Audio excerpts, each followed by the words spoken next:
the forge of a virtuous son. If you were never given the blessing of virtuous parents, will you choose to become the virtuous son who begins a new legacy? A good son is never an accident. He is not shaped by comfort, wealth, or constant praise, but patiently forged where love is guided by wisdom and disciplined by virtue. A righteous father teaches less by words than by example. His integrity becomes his son's first lesson. He keeps his promises, stands firm in adversity, and shows that true strength is mastering oneself.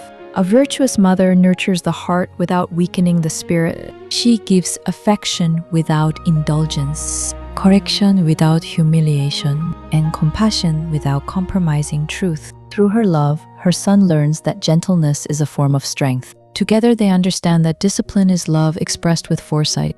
They allow failure without permitting surrender, praising effort above talent, character above achievement, and humility above applause. They teach wisdom before victory, truth before popularity, duty before pleasure, and virtue before success. They remind him that brilliance without humility becomes arrogance, strength without compassion becomes tyranny, and wealth without generosity leaves the soul impoverished. They cultivate both mind and heart, encouraging honest labor, thoughtful speech, gratitude, self-control, and service to others. When he stumbles, they correct his actions without condemning his worth. When he succeeds, they remind him that every gift carries responsibility. When he suffers, they teach him that adversity is often life's greatest teacher. Yet even a son raised in poverty, neglect, or wickedness is not imprisoned by his beginnings.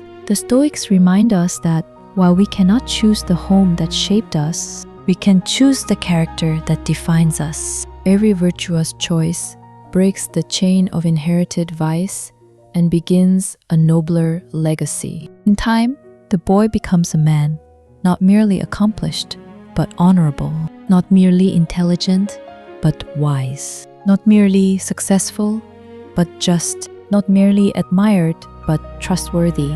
The highest achievement of good parents is not raising a famous son, but a man whose conscience cannot be bought, whose kindness survives disappointment, whose courage outlives fear, and whose life becomes a blessing to others. Such is the son who truly flourishes. For his greatest inheritance is not wealth, but virtue. Closing reflection. When the world remembers your name, will it remember the family you came from, or the virtue you chose to live by? For we are not condemned to become the echo of our upbringing.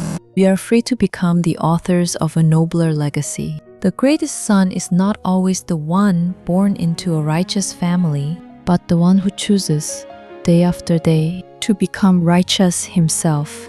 The first inheritance is your family. The final inheritance is your character. With a